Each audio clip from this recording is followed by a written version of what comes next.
hits we play, the more hits we get. URLradio.net. Stacey Sturm. You're listening to Financial Friday on URL Radio, and back in the studio with me, Brian Bloom and John Dwyer, and we're talking about buckets of money. Once again, tell me how this whole buckets of money thing works. There's 3 different types of buckets that we can characterize all the assets into for distribution.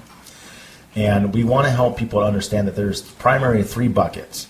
And we want to focus on what the distribution rate is going to look like as it relates to where those monies sit in relation to the asset class. So the 3 different types of buckets are always taxed, partially taxed, and never taxed or tax-free. Let's get into the partially taxed bucket. Sure. Well, thanks, Stacey. Let me take that one. That's kind of a 50-50 shot. This is a bucket of money in which you don't take a tax deduction on when you put the money in. Oh, okay. Okay, so you've paid your taxes on your investment piece of this, but it's going to grow. Well, we hope it's going to grow. Right. It's going to grow over time, and some of this you are also going to have paid taxes on as it's grown. But a bigger part of that is going to be when you sell these assets, you're going to have to realize gains at that time, and if you held the asset long enough, those are called capital gains. Now, that's a preferred tax. That's a better tax than what we all pay on an ordinary basis. So this would be things like mutual funds, stocks, bonds, things you could also own in the always tax bucket. But this is one where you choose to make the investment after you paid your taxes. Certificates of deposit, it could be real estate, it could be just about any gold, silver, any investment that's out there. The key is you've already paid your taxes on the investment part of this. Okay. Now, in the example we're going to talk about today, we're going to assume that as you take money out of this bucket, half of it is money you've already paid taxes on, and half is what you haven't yet. Okay? All right, so let's use the same distribution rate we talked about with the always tax bucket, 8%. And just to remind everybody, we have no fleeting ideas that you may ever earn 8%. Right, okay? You might earn 12, you might earn 3, you might lose 15. Sure. Okay, but let's talk about distributing or taking out 8%. Okay. Has nothing to do with what you're earning. So if we had $1 million in this bucket and we took out 8%, again, that's the same $80,000. $80,000, yep. Now, $80,000 is not all taxable because some of that is a return of your money. Yeah. Okay, remember you pay taxes on half. So when you take out $80,000, the first $40,000 is going to be tax-free. Okay. And it's tax-free because you've already paid the taxes on it. Yeah. Which leaves $40,000, which is taxable. Okay. Okay.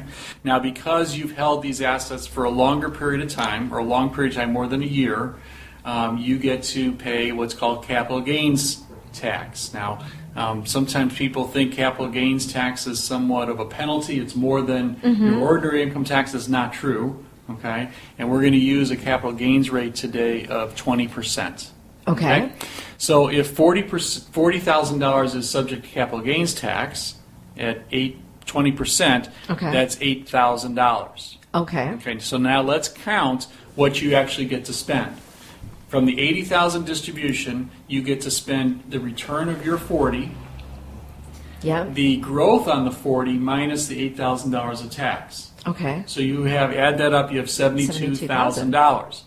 Now, the question is... That's much better than the first scenario. That's much better than our last program. That's the question. When we talked about the always tax, that same distribution rate of 8%, you ended up with spendable money of $52,000. Right. Here, you have spendable money of $72,000. Which would you prefer, Stacy? I would like the $72,000 spendable. Yeah, and see, this is, again, an example of one of the phrases we've used in the past, that where your money is may be more important than what it earns. Because we haven't talked about what your money earned. That's true. It's the same $1 million, but I get more in one situation than I get in the other. Now, we talked a little bit about a stealth tax last time. Because you put so much money on your income tax return, there's a little bit of a stealth tax here too. So John, why don't you tell them about what happens? So in relation to the stealth tax, or what we like to call the how dare you tax, based on this, with part of the money being tax-free, or what we call cash flow, and 40,000 of it being reportable at the capital gains rate, your Social Security is taxed at 50% in relation to this. Wow. So even though we have more spendable income, Yeah. right, net spendable income, 50% of your Social Security is taxable versus 85% because of the Right. position of where the assets are held. Okay. In relation to distribution versus cash flow versus retirement income, which is another whole conversation around retirement income. If you have the retirement income, it's going to reflect and show up on the 1040. The cash flow is just a tax-free event of money that you're going to distribute because you've already contributed to the plan up to your cost Yeah. basis, right?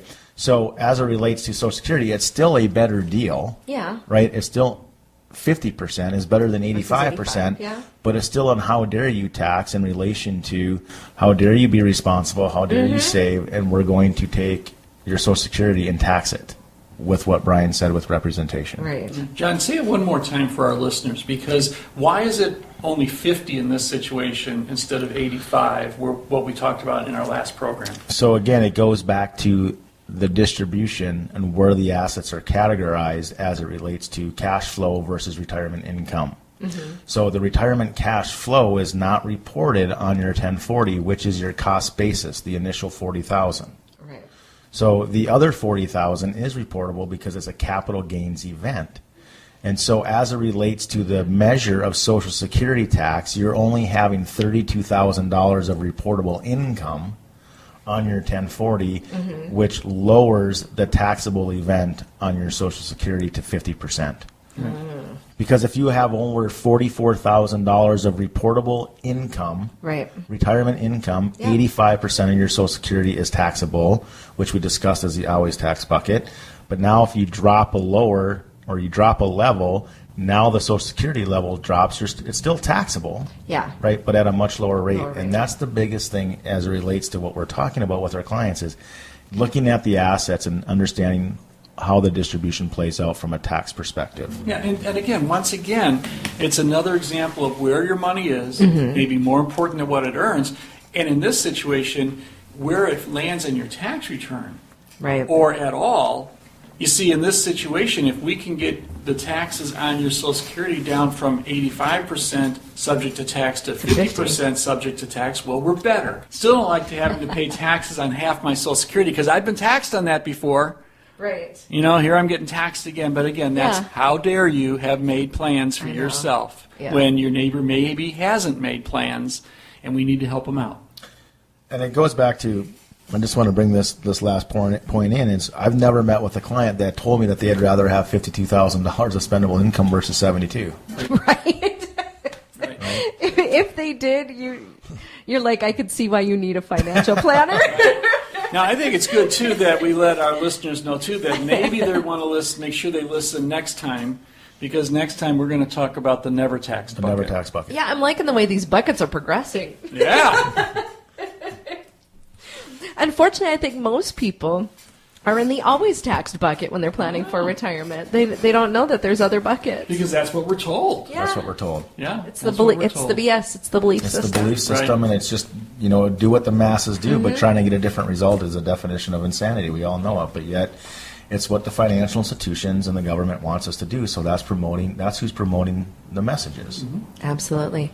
So if people want to meet with you guys and find out more about their retirement and help plan their retirement, how can they get a hold of you guys? They can call our office at 701-223-1000, or they can look on the web at www.srfinancial.net. And the meetings are relatively easy and quick, your initial meeting, right, with them? You just kind of want to see where they're at. The first meeting is just to really get an understanding of where they're at. It's not even about, the planning process and what we do. It's really helping clients, giving us the information to their belief systems, what's important to them, where they're at, how they think around money, and then we just kind of roll up our sleeves and dig in and start educating. So it's a process. It's not a transactional Right. type plan at all. I'm not going to turn around my finances no. on our first meeting. No. You may be frustrated with us in some ways in that we're going to take our time. We're not in a hurry because we have to come to an understanding of who you are, Right. before we can understand what your finances are. Yeah. 'Cause that's very important. We're very much interested in a relationship with our clients because we want to walk with them throughout all these choices they have in their life. when it Well, comes and to as a money. client, I don't want somebody that's just interested in my money and my portfolio. I want somebody that's interested in me. And it just also goes to the education that we have to provide. We go so in depth versus just Yeah. trying to say, where's your money at? How much you have? Move it to us. Where can we do a lot roll things better. over? Where can we Right. put stuff? Okay, thanks for Yeah, coming and in. frankly, if all we do is help you find a new set of investments, all we're doing is rearranging the deck chairs on your Titanic.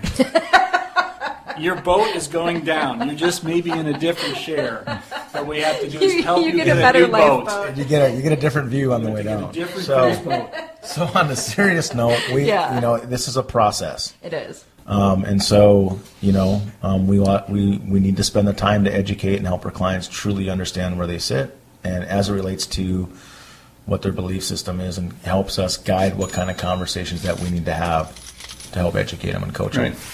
So once again, what's your phone number if people want to schedule an appointment with you guys? 701-223-1000.